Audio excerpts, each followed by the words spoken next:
Welcome to the Trailbreaker Podcast. I'm Aaron Feinberg. In this podcast, I explore what it takes to be a trailbreaker.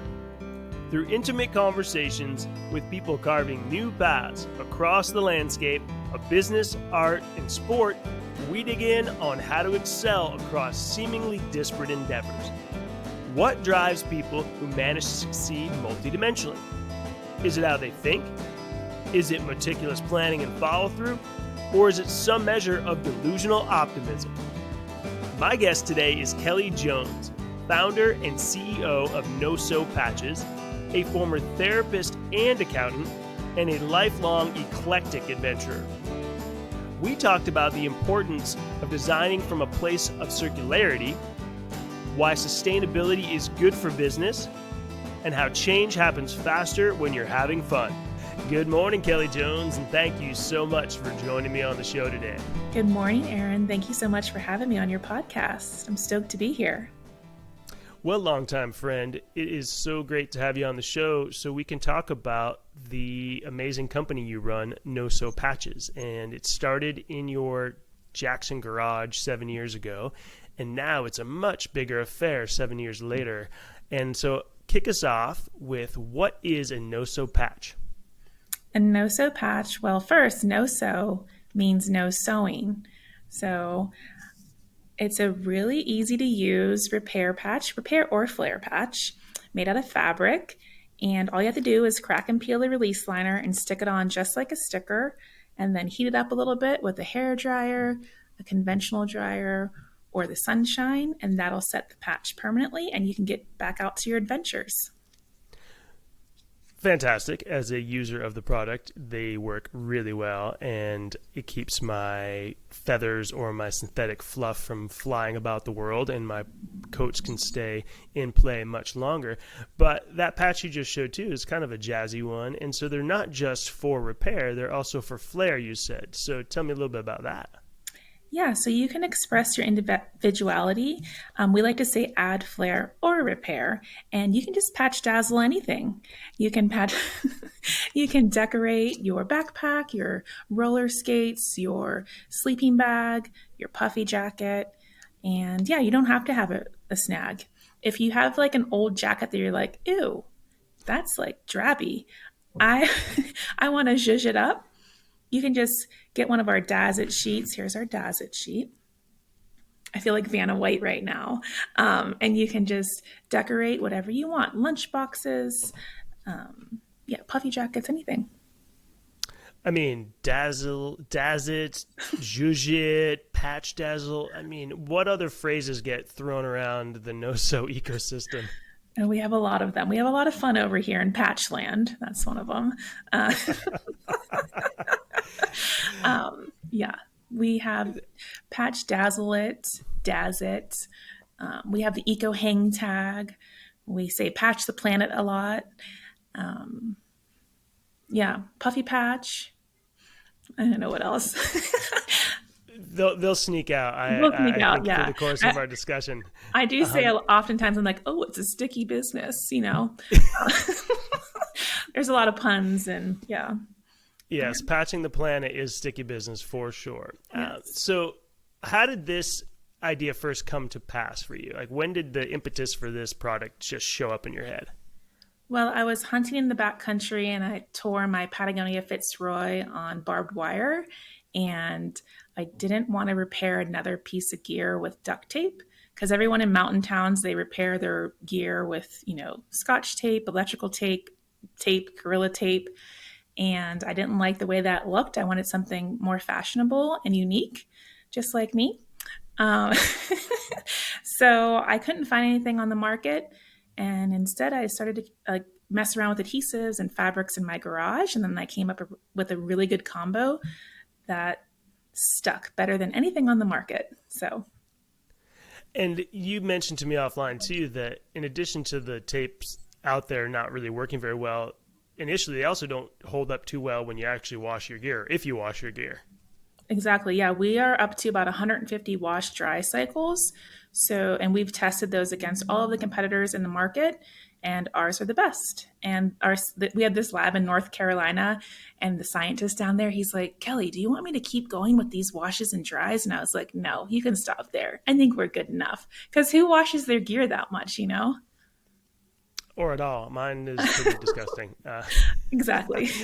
As It just gets freshened up when I go outside. from one dirt bag to another. I feel that. You're with me. Yeah. Um, and I think it's interesting how your background is not in material science. You might be maybe known as an expert at this point from all the work you've done, but you started from a much different place. So what were you doing before creating NoSo? Before NoSo, I was a therapist and then I was an accountant. So I've got a lot of tricks up these sleeves. And what kind of therapy and who were you working with? So I was a recreational therapist in pediatric oncology units and long-term care. So I work with kids with special needs and adults, with physical rehab. So I was doing like aquatic therapy and dance therapy and art therapy, all the fun stuff. I even did like laughter therapy with the state of Wyoming. I was recruited to do this really big leadership thing years ago and did some laughter therapy with the state leaders. And then I was hustling all these different contracts in town. So I worked at the counseling center and the Teton County School District here. And it just got really tough because my services weren't billable by Medicaid and Medicare. So I started to work as an admin in this accounting office and eventually just worked my way up to the lead accountant. And I was doing accounting for like biotechnology all the way to production accounting. So I learned a lot about business. So that was a private family office that I worked for. And then I worked in public accounting for a couple years. And then, yeah, so I'm pretty good with numbers. I figured that out because I like puzzles.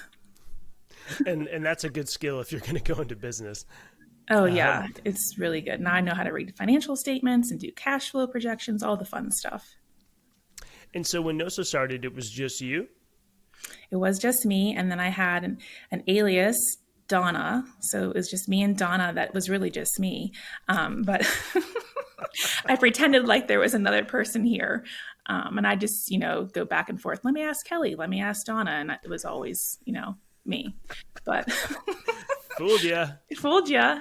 And, I was running my accounting practice at the same time. So that was like a lot to juggle. But yeah, it was kind of like a side hustle in the beginning. And then about 4 or 5 years in, it started to become major. And yeah. And how many folks on the team right now? 24.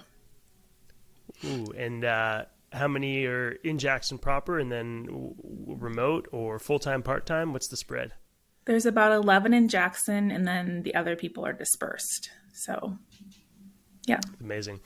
And I think it's interesting, right? So you start this in your garage. You've got a few imaginary employees. Yeah. And then, you're doing the side hustle on the side. So doing all the gritty things that the literal growing a business in a garage, like the sort of cliche around startups says. And, you're scrappy, you got your hands in lots of things to sort of do all the work and all the jobs. And then, you start off into these traditional outdoor spaces like outdoor retailer.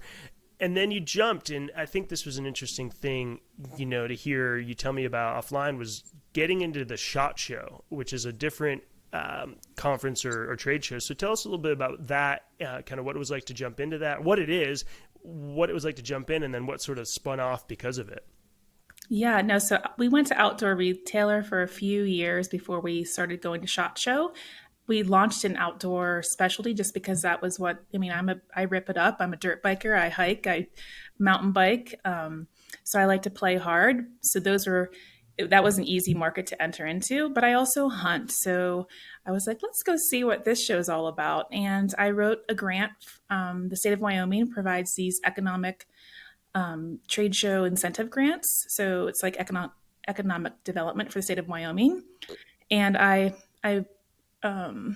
guess won one of those, or they granted one of those, and we went down to SHOT Show, and it was pretty awesome. I mean, the people at that show are military guys and Boy Scouts, so they earn patches, pins, and badges. So we brought a lot of our camouflage patterns and fish and, just kind of more, hardcore, I guess.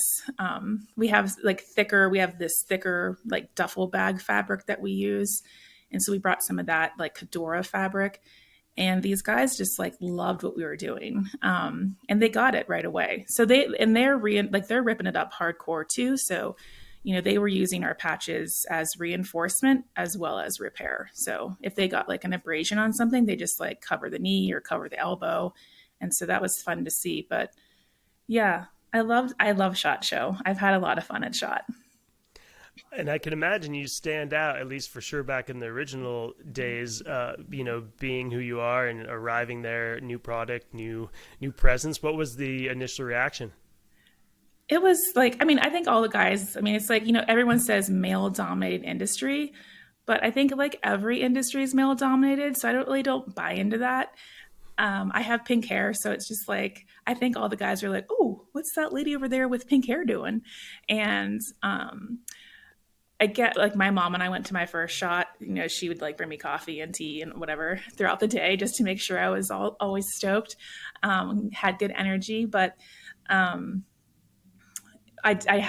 was meeting like Green Berets and Navy SEAL, and I had a lot of fun. I would do like these push-up contests to see who was the strongest. So yeah, Amazing. And so, you've got the traditional outdoor space. You've got the hunting. What would you call it? The hook and bullet?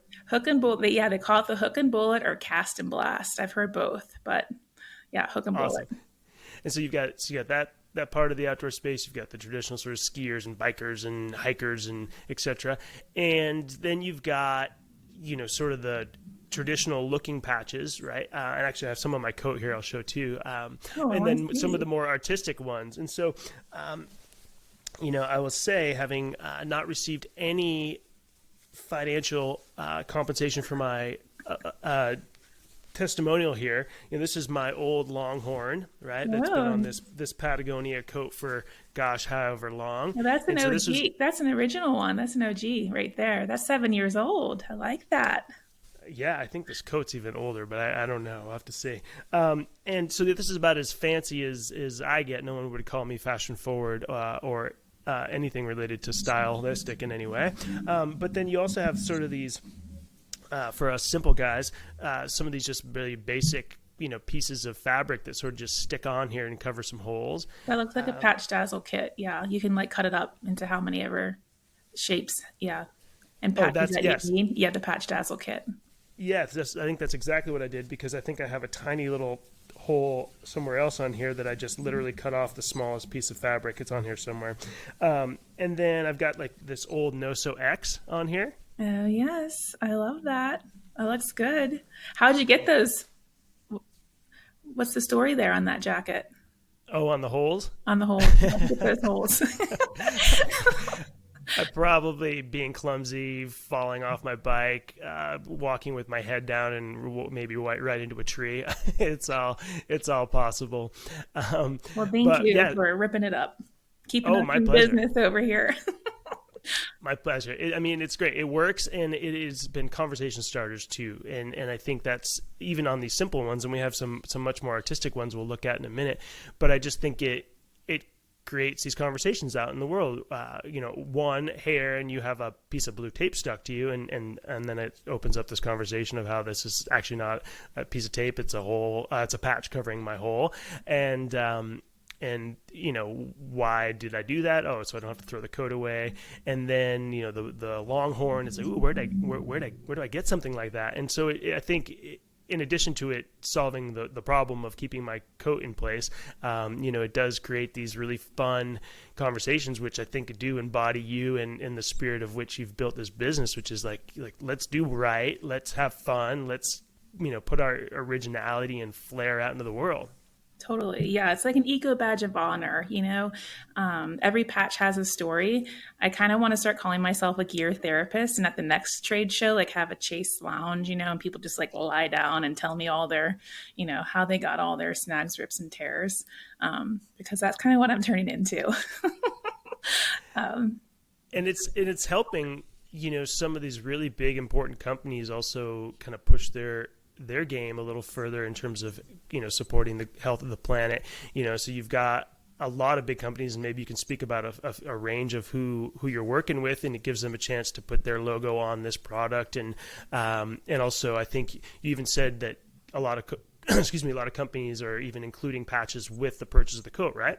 Exactly. Yeah. So we're helping a lot of these bigger companies tell their sustainable story. And they're actually designing from a place of circularity more and more, which is great to see. Um, and circular design is like when you're thinking about like the product's entire life cycle, you know, like not only like from the point of purchase, but then all the way to the end of its life, right? And so NoSo helps extend the life for as long as possible. And I think that's why like a lot of these bigger companies are like, ooh, this is like a no-brainer, right? Like, why not work with NoSo? Yeah, and I think when we were talking about this podcast and what we might get into, you threw out some interesting stats to me about how much like fabric and material goes into just making a coat or a sleeping bag, and how keeping these things in play is keeping so much stuff out of the landfill. Yeah, it's hard for us to like account for it because we're sending out, you know, I think to date we've sent out like 2.5 million or 3 million patches, you know, in the lifespan of NoSo. So from day one to, you know, we're in year 7. Because you look at like a backpack that's like 2 yards of fabric, then you look at a ski kit that's like 6 yards of fabric, or a puffy jacket that's 2 yards of fabric, a sleeping bag that's 8 yards of fabric. So whoever wants to do that math, I mean, I'm good at math, but I don't know what people are using these things for. So, you know, it's hard for us to say we've saved X amount of textile waste from the landfill, right? Like this amount of pounds, you know, so it's, but we know how many patches we ship, and that's like a big number, and I'm really proud of that. Yeah, and I mean, I even just think about what I used to do with stuff when it would get destroyed, and this coat is got a ton of life in it, right? It's got a few small little holes in it, but not patching those up would be a problem, and it would have to probably get tossed. So it's awesome. And then it's also seemingly a pretty good avenue or angle for artistic folk to get their art out in the world too. I mean, I know this. I've got a couple of these that you sent me, which is Brian Noguchi's That's work, Brian right? Gucci. Yes, Yeah. that's, yeah, I love And those. and so the ability for you all to partner up with really cool folks with putting their art out in the world in a new way. So other than Gooch, who else has got their art on some patches? Yeah, we have a program called the Art Fix program. And so we partner up with a bunch of different artists. Um, we have Brian Noguchi in Jackson. We have Catherine Holmes down in Colorado. We have Rachel Pohl up in Bozeman, Montana. Yep. So yeah, it depends on like, usually it's like either a friend of a friend, or we have a form on our website that sometimes artists will sign up to design for us. And then we give them a royalty payment on all of their sales. So that's been kind of fun to see that program grow. I think we have like 20 artists now, 20 or 25 artists. So cool. Yeah. And the relationships you've built with some of these bigger companies, right? I thought it was really interesting how, folks are coming to you now, and you've grown to the point, I think you were saying you've doubled or tripled every single year. Is that right? Yeah, we have. It's kind of a magical business over here. High fives. Yeah. Yeah, it's been a really special time in sustainability. I think, when I started the business, a lot of people were like, what are you doing? And, I just was like, I don't know. I'm just like going to repair this in a more beautiful way, right? I don't want to use tape anymore. But now, after everything that we've lived through in the last 5 years, everyone's, waking up to like what we really need to do collectively to help protect the planet for future generations to enjoy. So yeah, we have a ton of different partners that are coming to us. Some of the big ones are like the North Face. Although I want to say like there's change makers within these organizations that are helping us, and those are the people that like I work with, like my team works with, and we wouldn't be able to make this change without them. And like so the North Face would be Lisa, right? Like Lisa at the North Face, Kyle at Burton, Jason at Kuyu, Ryan and Diane at Volcom, Ben at Solomon, Sasha at Patagonia, Estrogen at Moxie Roller Skates. Like it's them. It's not really like we're just providing the pathway for change, but they're doing it. So that's pretty rad. Yeah, and it's really cool. We have some companies that we both support in different ways. Excuse me, but you touch on a really important point, right? The companies can be all about making change happen and be on the right path, sort of philosophically, but it does take those folks inside to those change makers, those champions, those alliances that get the work done and get it over the line and get these ideas from the idea stage to actually out in the world. So that's amazing. Those people do deserve a ton of credit. Yes, I know. It's because they have to work through all the different channels. I mean, sometimes when we get an email, it'll be like 17 people on an email because there's all these different departments and everyone has to know what's going on, like marketing and, warranty. And so we're trying to navigate all of this collectively with them and give them everything they need. We provide not only a product, but a service, right? So we provide this like white glove experience for all of our customers. We listen to all of their needs. We have like an kind of, because I'm a therapist, I'm like, taking notes on every call, like assessing where they are in their sustainable path, right? Like, and how we can help get them to where they want to go. A lot of active listening, huh? I love you. Yes, a lot of that. Exactly. From a school psychologist to a therapist, we speak the same language. Yeah. I think that's like the therapy background has, yeah, um, been something that I've always leaned on. It's helped me with sales, it's helped me with marketing. But yeah, listening is the number one thing. I think more humans should listen, right? Amen. Amen.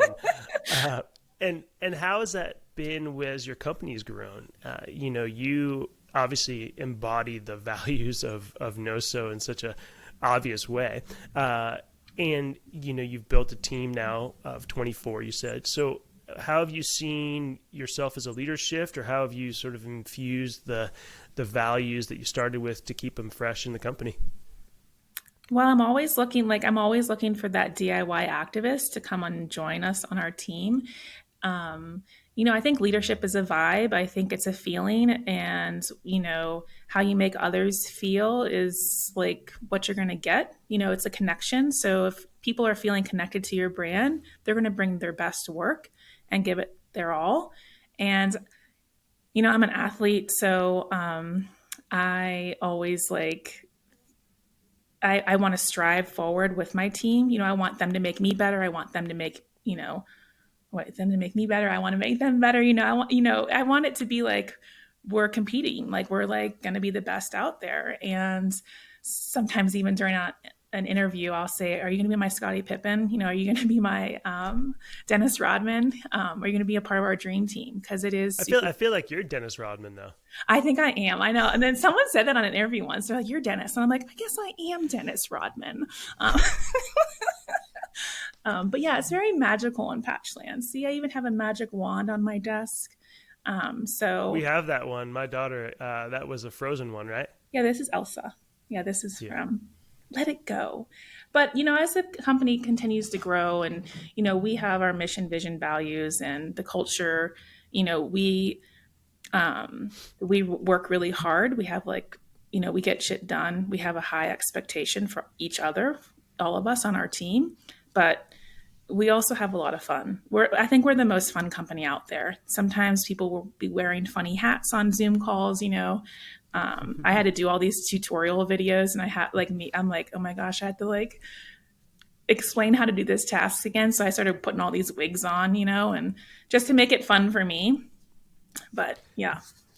And that translates to the trade show and the public facing stuff too, I believe. Yeah. Yeah. No, at trade shows, I learned about guerrilla marketing and how to like make a real big impact when you're going to a show. I mean, these shows are $10,000 to $20,000, so you really want to stand out because I mean, don't waste time. Like, Yep. so I would have my team. We would dress up as repairees or doctors Okay, or hold on one second. Let's not blow past that repairy. That one merits, I think, a little bit of a description. oh we had these wings on.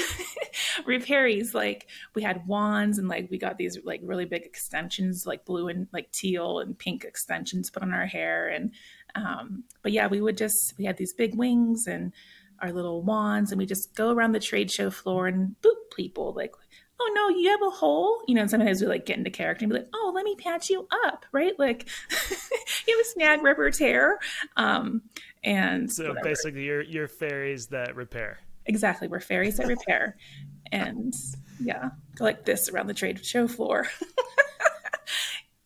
So repairies, and then push-up contests.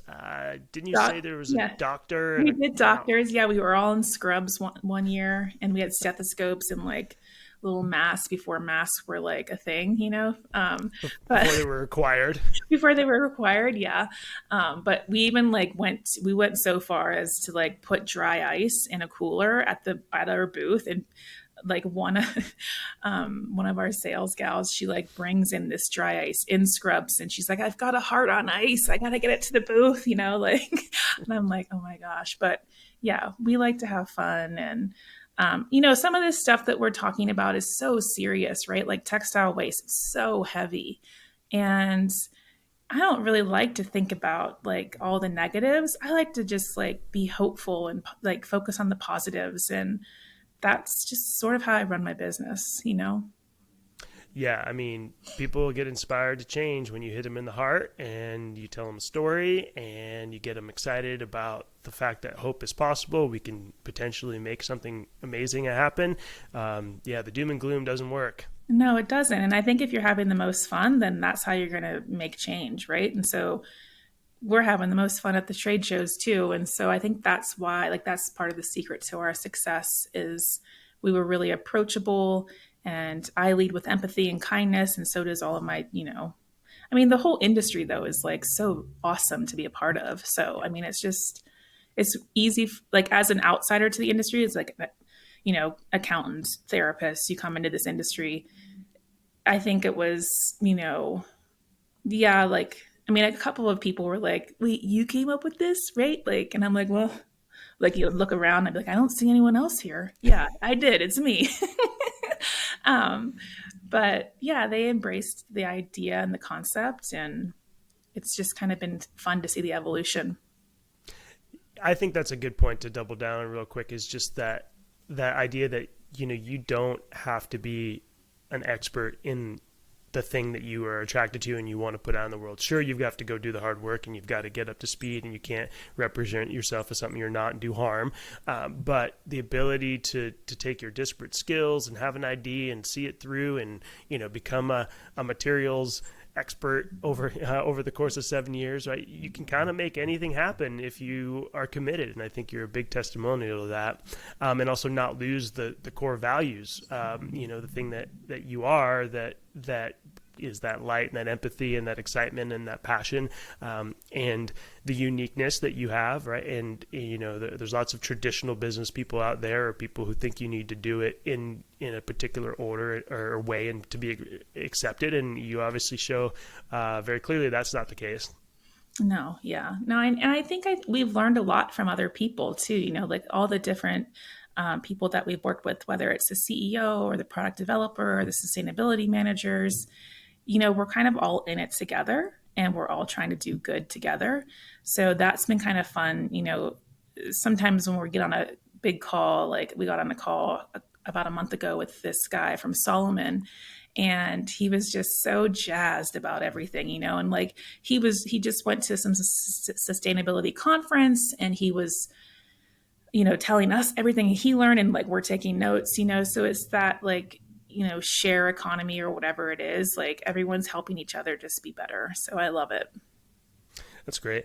I want to draw a little attention to these patch the hang tags and the materials, etc., and the little messages on here. Can you tell us a little bit about what this packaging looks like and what it's evolving to? Oh, yeah. So that one is our eco craft paper. So that is FSC certified and 100% biodegradable. I think there's some post-consumer waste. I think it's like 30% post-consumer waste in there. But we're trying to move, this is what we did for Burton. So it's the same craft paper and then FSC certified as well. Mm-hmm. And then this is what we did for the North Face. And so this is a wood pulp acetate window, as well as like this Eco 30 paper. I forget what, just like 18-point paper. But we're trying to combine this one with this one. So we could have it look like that. We're a design forward business. So I really want the patch to show in this like little window, but finding that, film has been really hard for me. I mean, I'm like looking at rice paper and potato paper and squash paper, and this is the newest wood pulp acetate. So yeah, it's kind of fun, but yeah, we're getting there. I want the product to be so eco-friendly that you can't go anywhere else. And our product's also PFAS free, which is also Mm-hmm. cool. So no forever chemicals in our adhesive or our fabrics. And so I'm really proud of that as well. Yeah, and there's this fun little phrase in the top left that we've said a few times on the show already, which is patch the planet. And, there's the literal, keeping things out of the landfill and, having packaging that's completely eco-friendly. But there's also this other concept, right? And I think you talked to me a little bit offline about, the kindness and the empathy and the fun and kind of patching and healing the planet that way. So could you tell me a little bit more about that? Yeah, so I think, as a human, you have to, like, as I say, like patching the planet. Yes, we're repairing gear, like, or zhuzhing it up to make it last longer. But there's also other things you can do, whether it's like, be nice to people in the shopping line, or when you're at the grocery store, or hold a door open for somebody, or offer your support if someone gets in an avalanche. I mean, like, that happens in my community. Like, would you like me to make you, like, can I make you food? Like, there's so many different ways to like patch the planet. Donating to your favorite cause, volunteering. There's just so much you can do to activate to make the world a better place. And I'm saying to my people internally, be the change you want to see in the world. I am the change I want to see in the world. I want them to be the change that I, like, inspire me, right? Like, Yep. We don't have to look at like these really big leaders for inspiration. We can inspire each other on the daily. Yep. And I know you do some leadership development work outside of your own company too, and sort of spreading around knowledge, supporting other leaders, a lot of women leaders in business, both existing and aspiring. So share a little bit about what you get into when you're not patching the planet literally. I do a lot. Yeah, I love what I like, all my volunteer work. So I've done speaking engagements. I'm on a board here in Jackson called Silicon Coular, which is really awesome. It's an organization that helps other entrepreneurs in the Valley succeed and win and learn. And that's fun to be a part of. I also helped years ago. I met Missy Park. She's the founder of and the CEO of Title IX. And so I met her at a show. And, oftentimes it shows people that are important turn their badges around. And eventually at the last day, like, she came over and she's, like, I'm so excited, to meet you. And like, and what you're doing here is great. And she's like, what do you need? Can I help you? And I was like, yeah, I want to build a community. Like, I'm the only female founder paying for trade show space. And I think that's why we got a lot of press in the beginning, because I was the only one paying for that booth space. It's really expensive. And I said, yeah, I want to like build a community. Let's try to like, can we do like a pitch fest? Or, like, we were spitballing all these ideas. And then I worked with Molly and Alice and Johnny and Missy to launch the first Title IX Pitch Fest.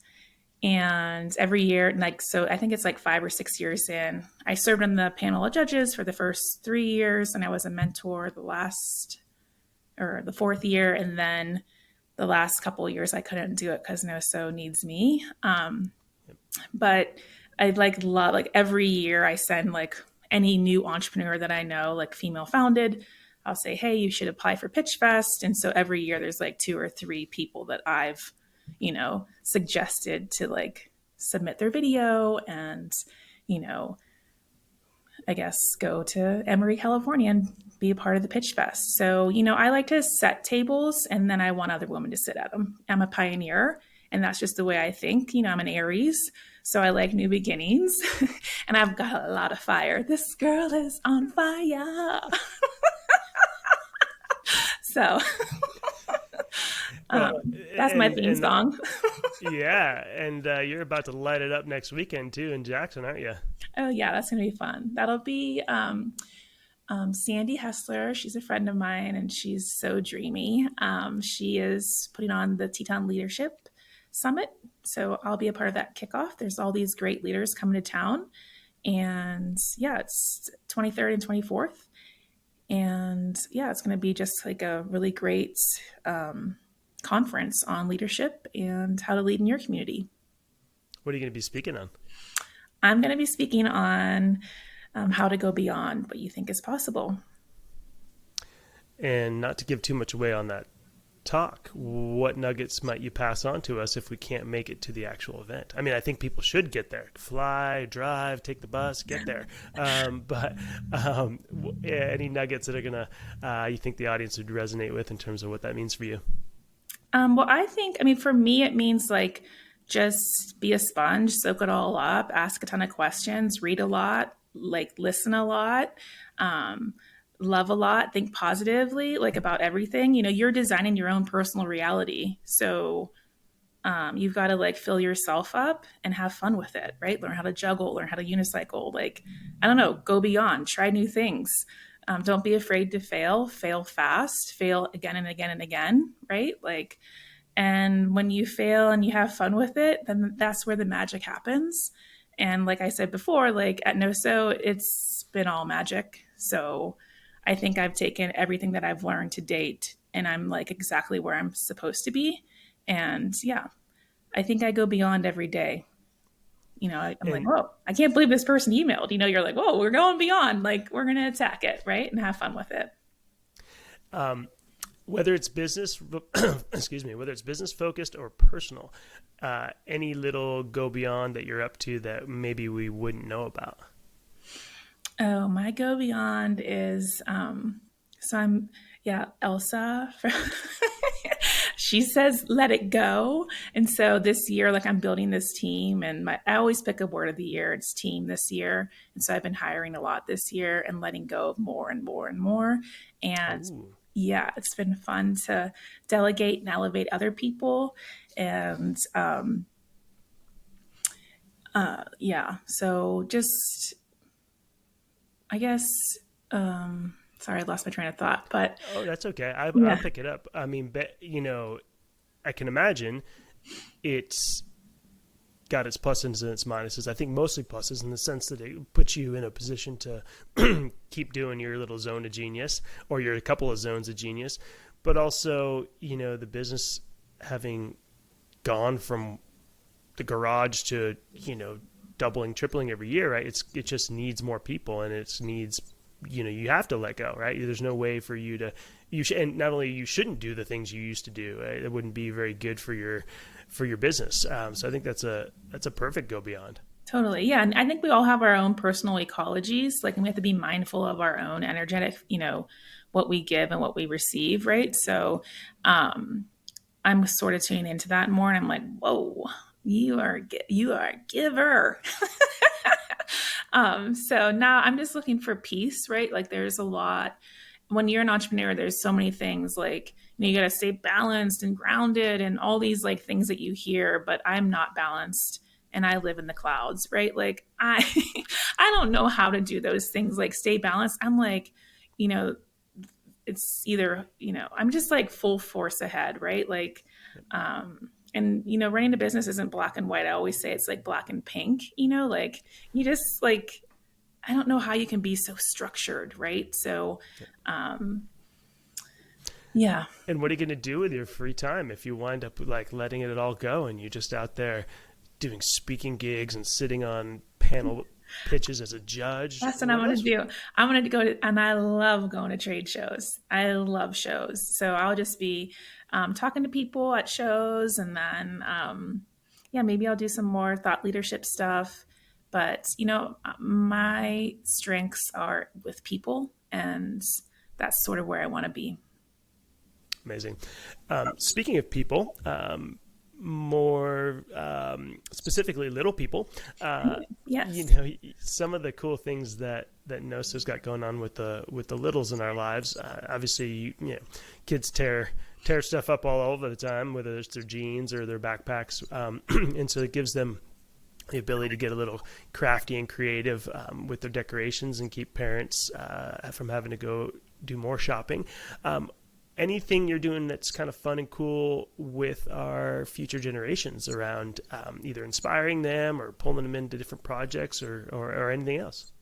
Oh yeah, I mean, like NoSo's main demographic is Gen Z and millennials, so it's really easy to you know, elevate what they're doing. Like they tag us on Instagram. I mean, those are the generations that are going to be solving all the problems, right? Like, and the world's on fire, and we've got this climate stuff going on. Like there's a lot that they're like dealing with as young people, and that's like super heavy. So when they see something like NoSo, which is like light, right? They're like, oh my gosh, there is hope. Like there's like, you can just look on our Instagram or any, social media, we're elevating all these young kids' work, right? Whether they're an athlete or an activist or, whatever they're doing in their communities. If they tag us, we're going to reshare it. Sometimes we'll, pay them to come out for a photo shoot. During COVID, we had all these chicks on a gap year that came out, and they ran our social media. They ran all of our photo shoots. So the company is run sort of by Gen Z and millennials. So, yeah, it's kind of easy to work with them and elevate what they're doing as well. Amazing. We've covered a ton of ground already. Anything I haven't probed you for, or asked you about that you want to make sure gets out into the world about NoSo? Let's see. Oh, I do have a fun announcement. You ready for it? Lay it on us. Smokey Bear. Yes, Smokey has a computer, and Smokey emailed, Smokey Bear emailed, and we will be launching a collection with him in October. So we're really excited about it. There's 32 in total. There's like so many patches. We have 3 designers on staff, and it was so hard for us to it took us months to get the final select, but we'll be launching 10 of the 32 Smokey Bear patches in October. So stay tuned. I'm really excited about Smokey Bear. Fantastic. We love you, Smokey Bear. Fantastic. Well, Kelli, I really appreciate you spending some time with us today. I wish you all the best in the back half of 2023. Good luck in your speaking engagement next weekend. Thank you. And keep on dazzling. Thank you so much. I'll see you soon, hopefully. Sounds good. Have a good rest of your day. Okay, you too. Bye, Aaron. Thank you so much. The Trailbreaker podcast is created by Aaron Feinberg with production support provided by Michael Morey. More interviews and videos can be found at aaronfeinberg.com.